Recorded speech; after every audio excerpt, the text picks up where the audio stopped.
반갑습니다. 공공운수노조 의료연대 본부장 현정입니다. 오늘 동지들을 이렇게 영상으로 만나게 돼서 반갑기도 하지만 좀 어색하기도 하네요. 코로나19 때문에 조합원 교육을 이렇게 영상으로 하기 위해서 저도 오늘 촬영을 하고 있는데, 오늘 동지들에게 드릴 말씀이 코로나 상황으로 인해서 우리 사회가 어떤 변화를 겪고 있는지, 그리고 코로나 상황을 정부가 얘기하는 것 이면에 어떤 문제들이 덮여 있는지, 우리는 어떻게 대응해야 되는지를 오늘 동지들하고 같이 얘기해 보려고 합니다. 첫 번째, 코로나 상황 관련해서 정부는 K-방역에 성공했다라고 자랑을 많이 하고 있습니다. 물론 유럽에 비해서 우리나라 방역이 잘 된 건 사실입니다. 그러나 조금 더 들여다보면 아시아 지역 21개 나라에서 우리나라가 16번째로 잘 못하고 있습니다. 그래서 단순히 K-방역뿐 아니라 여러 가지 면을 같이 봐야 할 이유들이 여기에 있다고 생각합니다. 상대적으로 잘했다고 하는 K-방역 그 이면에 상대적으로든 절대적으로든 정말 실패한 일이 있습니다. 바로 K-의료죠. 이 K-의료는 의료 인력이 부족하고 감염 병상이 부족하고 공공병원이 부족해서 K-의료는 정말 실패했습니다.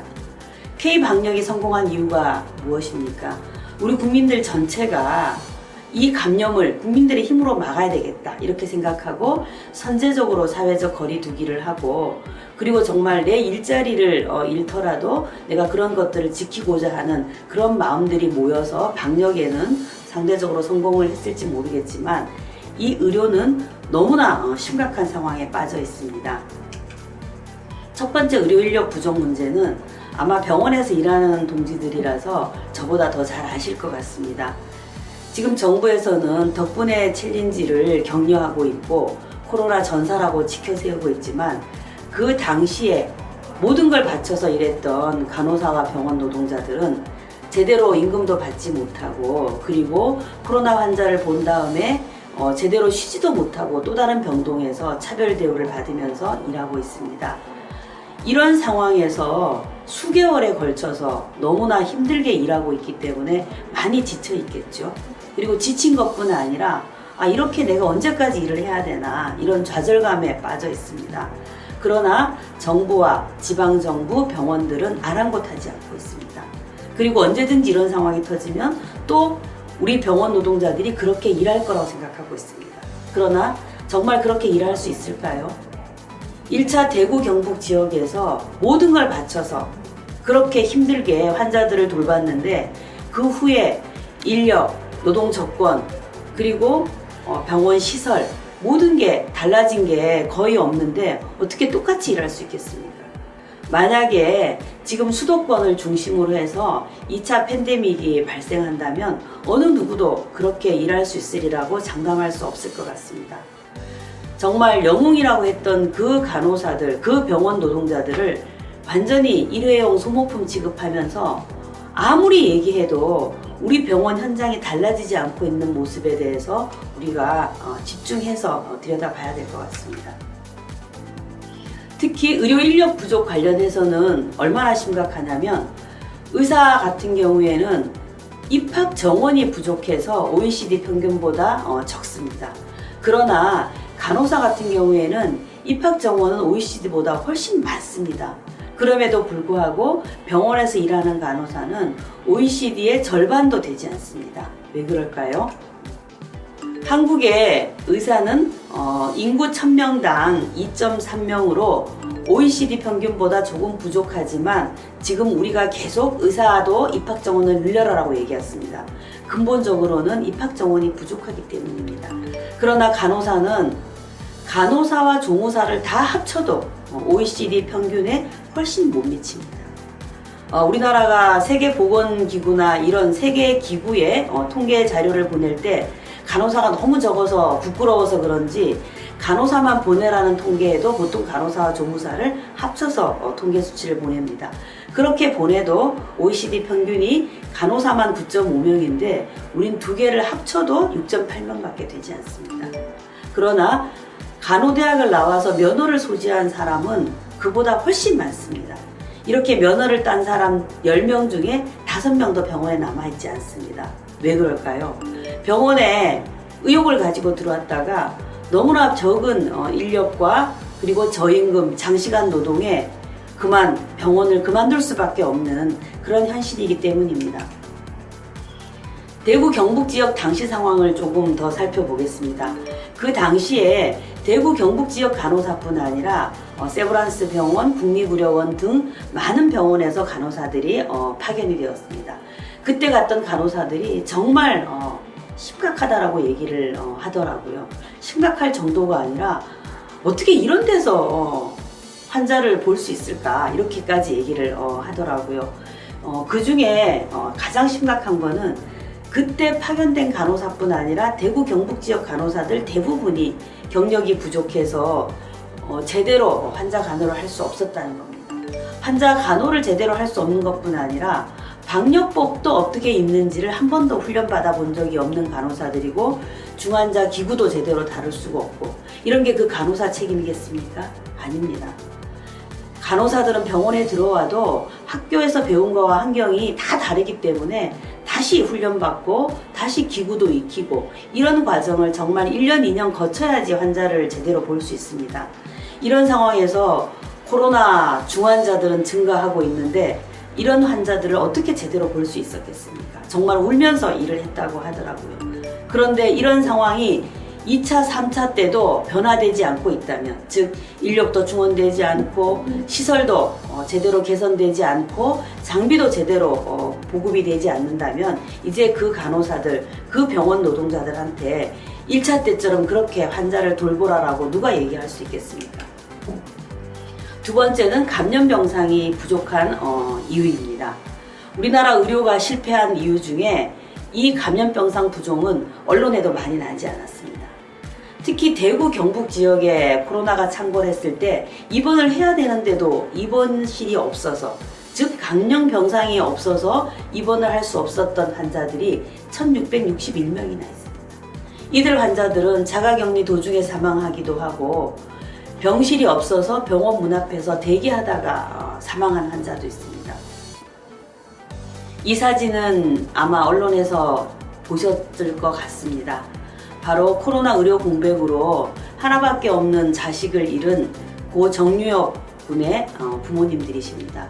정유엽 군은 3월 10일 공적 마스크를 구입하기 위해 약국에 갔다가 그날 저녁부터 열이 나서 3월 12일 날 경산중앙병원에 갔지만 그 병원에서는 코로나 검사 시간이 끝났다는 이유로 집으로 돌려보냈고, 집에서 계속 40도가 넘는 고열이 나자 다시 경산중앙병원으로 왔지만 살기 힘들다라는 말을 들은 채 영남대 병원 응급실로 왔어야 됐습니다.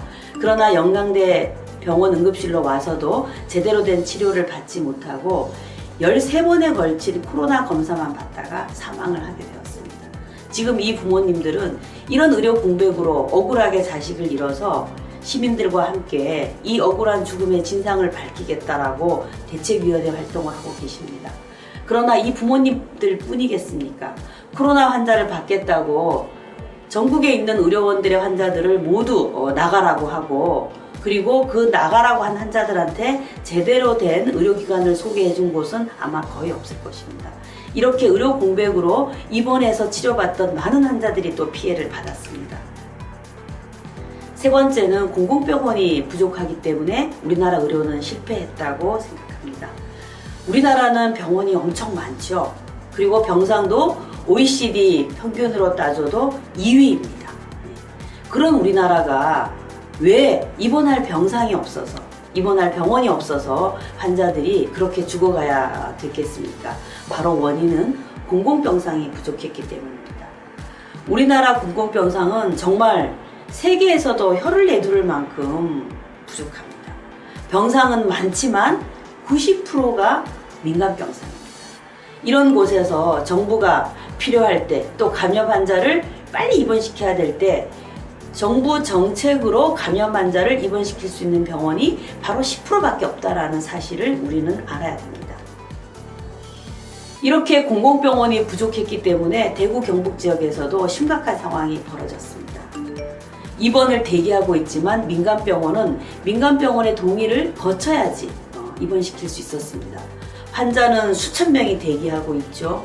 그리고 병원 문턱에서 죽어가고 있죠. 이런 상황에서 4만 개나 되는 대구 경북 지역의 병상을 정부는 마음대로 할 수 없었던 거죠. 그래서 결국은 코로나 환자 4명 중에 3명은 공공병원에서 치료를 받았고, 그렇게 많은 민간병원은 4명 중에 1명밖에 치료를 할 수 없었습니다. 대구 경북 지역 상황은 이랬지만, 이게 만약에 서울이나 수도권으로 확대된다면 아마 서울이나 수도권은 훨씬 더 심각할 것입니다. 서울에 병원이 많죠. 삼성병원, 서울아산병원, 세브란스병원, 카톨릭병원, 서울대병원 많지만, 서울이 대구와 같은 상황이 발생했다면 정부가 이렇게 정책적으로 코로나 환자를 그때그때 입원시킬 수 있는 병원은 서울대병원과 몇몇 의료원들밖에 없을 겁니다.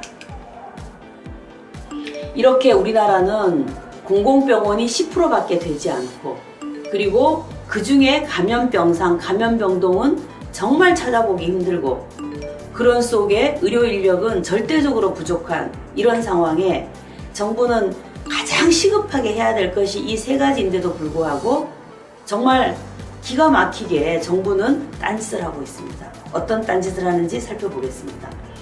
아마 의료 민영화라는 얘기 많이 들으셨을 것입니다. 의료 민영화는 김대중 정권 때부터 추진되어 왔던 정책입니다. 그래서 우리도 문재인 정권으로 바뀌면 문재인 정권은 의료 민영화 안 하겠다라는 공약을 했으니까 아마 좀 달라지지 않을까 이렇게 생각했는데, 정말 뒤통수, 옆통수, 앞통수를 맡고 있는 것 같습니다. 지금 문재인 대통령이 의사 환자를 상대로 비대면 의료 서비스를 육성하겠다라고 얘기했는데, 이게 무슨 말인지 아시죠? 말이 좋아 비대면이지 이게 바로 원격 의료입니다.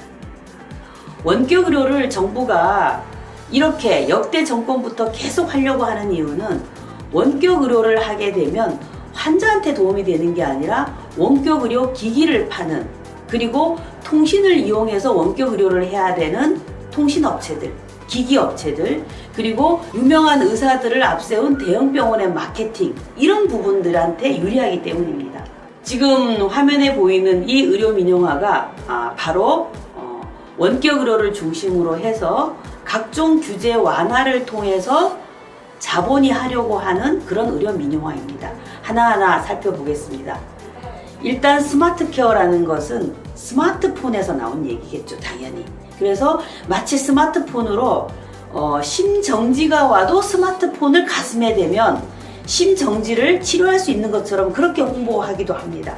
그러나 그렇지 않다라는 거 우리 동지들은 잘 아실 겁니다. 스마트 케어를 적극적으로 추진하고 있는 데는 삼성전자입니다. 그리고 원격 의료를 적극적으로 뒤에서 밀고 홍보하고 있는 데는 바로 삼성전자나 S1이라는 회사들입니다. 그리고 바이오 하지만 이 바이오는 바이오 요구르트에만 쓰는 얘기가 아닙니다. 이런 바이오는 바로 많은 유전자 이런 검사를 통해서 돈을 벌고자 하는 그런 회사들의 음모입니다. 바로 삼바라고 하는 주식시장에서 엄청난 교란을 일으키고 횡령을 했던 삼성 바이오로직스가 바이오 의료 산업을 뒤에서 밀고 있는 회사입니다. 지금 이렇게 그림에서 보이듯이 삼성을 빼고는 의료 민영화를 얘기할 수 없을 정도로 삼성이 의료 민영화의 핵심 주자입니다.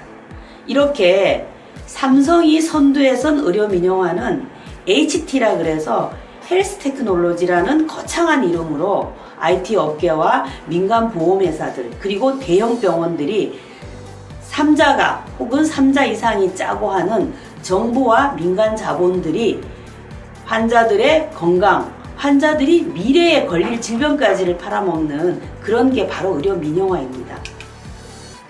그래서 우리는 김대중 정부 때부터 이런 의료 민영화 정책을 반대하기 위해서 무수한 투쟁을 했습니다. 제주 영리병원 반대 투쟁을 제주도까지 내려가서 수차례 진행을 했고, 그리고 원격 의료를 하지 말아야 된다. 환자한테 안전한 진료가 보장되지 않는 원격 의료를 자본의 이윤을 위해서 하면 안 된다. 이런 투쟁들을 수없이 진행해 왔습니다. 그러나 정부는 이미 많은 의료 민영화 법안들을 작년에 통과시키고자 법사위까지 올렸고 그 중에 일부는 통과되었고 앞으로 일부가 또 국회에 상정이 될 것입니다. 이런 투쟁을 누가 막아야 할까요? 이런 음모를 누가 할까요? 저는 우리 병원 노동자들이 가장 잘 안다고 생각합니다. 그래서 우리는 지금 화면에 보이는 이 투쟁도 바로 광화문에서 우리 의료연대 노동자들이 파업을 해서라도 우리가 막겠다라고 결의해서 광화문에서 모여서 투쟁했던 사진입니다. 올해는 이전의 어떤 상황보다도 심각합니다. 이렇게 코로나19가 창궐하던 상황에서 우리가 코로나19에 필요한 코로나19를 제대로 대응하기 위해서 필요한 병원 인력, 그리고 공공병원, 그리고 감염병동, 각종 장비와 시설들 이런 거를 제대로 충원하고 제대로 확보하지 못하고 만약에 정권과 자본이 원하는 그런 의료 민영화만 하게 된다면 우리는 병원 노동자와 환자들이 1차적인 피해자가 될 거라고 생각하기 때문입니다. 그리고 이런 거는 단순한 추측이 아니라 이미 20년 동안 우리가 겪어왔기 때문에 누구보다도 우리가 잘 알고 있습니다. 그래서 올해 의료연대 본부는 화면에 보이는 것처럼 이렇게 정부에 요구하려고 합니다. 가장 중요한 것은 2차, 3차 집단 감염을 막기 위해서 우리가 요구해야 될 것들이라고 생각합니다. 지금 일단 확산 단계가 제대로 구분되지 않아서 대구 경북 지역에서 더 많은 환자들이 어수선한 상태에서 죽어갔기 때문에 2차, 3차 확산 전에 확산 단계를 제대로 구분하고 그리고 지역별, 병원별 병상과 인력을 확보하는 것을 요구하고 있습니다. 코로나19 환자로 인해서 그 당시 인력이 없어서 입원한 환자를 내보내고 그쪽 병동을 폐쇄하면서 우리는 환자를 봤습니다. 그래서 정부 정책에 의해서 폐쇄된 병동, 운영되지 못한 부분에 대해서 정부가 손실 보상을 하도록 요구하고 있습니다. 뿐만 아니라 마스크가 이틀치밖에 없어서 발을 동동 굴렀던 때가 바로 2월, 3월이었습니다. 그래서 우리는 이런 방역이나 보호구 물품을 관리를 제대로 할 수 있고 배포 원칙을 현장의 노동자까지 알 수 있도록 정확하게 투명한 매뉴얼을 만들고 그렇게 시행하도록 하기를 요구하고 있습니다. 특히 지역별로 대응하는 것이 매우 중요합니다. 중대본이 있고 중수본이 있다고 하지만 우리 지역에서 이런 것들이 제대로 전달되지 않으면 아무 소용이 없기 때문에 지역별 대책본부를 구성하고 그리고 대책본부가 어떻게 운영되는지를 공개하고 노동조합과의 소통 채널을 만들고 이런 부분들을 요구하고 있습니다. 두 번째는 공공병원을 설립하고 감염병원을 속히 지정하라는 것입니다. 특히 지금 울산, 광주 이런 몇몇 곳은 정말 제대로 된 공공병원이 전무한 지역입니다. 이런 지역에 코로나가 집단 감염이 발생하면 어떻게 될까요? 훨씬 더 많은 사망자가 생길 수밖에 없습니다. 그래서 우선 공공병원이 없는 울산, 광주 등 이런 지역에 시급하게 공공병원을 설치하라는 것입니다. 우리나라의 진료 권역을 70개 정도로 나누고 있는데 그런 70개 진료 권역 중에 17개 병원이 제대로 된 공공병원이 없습니다. 그래서 중기적으로는 이 17개 지역에 빨리 공공병원을 지을 수 있는 예산을 확보하라는 요구입니다. 폐쇄했던 진주의료원을 다시 개원을 하고 대구 적십자병원도 다시 개원을 하도록 요구하고 있습니다.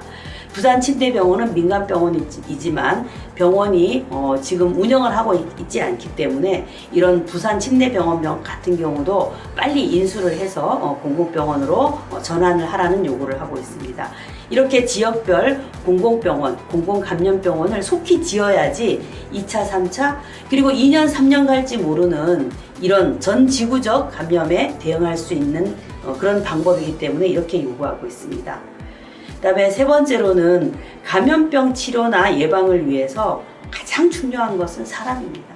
왜냐하면 아무리 병원을 짓고 그리고 좋은 시설을 갖다 놨다고 하더라도 이런 걸 움직이는 것은 사람이고 사람이 사람을 돌보는 것이 병원이기 때문에 가장 중요한 것은 인력입니다.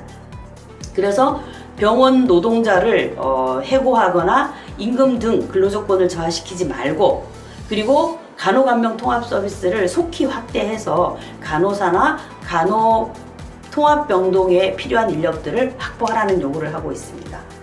이상의 우리 요구는 제가 굳이 설명드리지 않아도 동지들이 맞아 할 수 있는 요구들일 것입니다.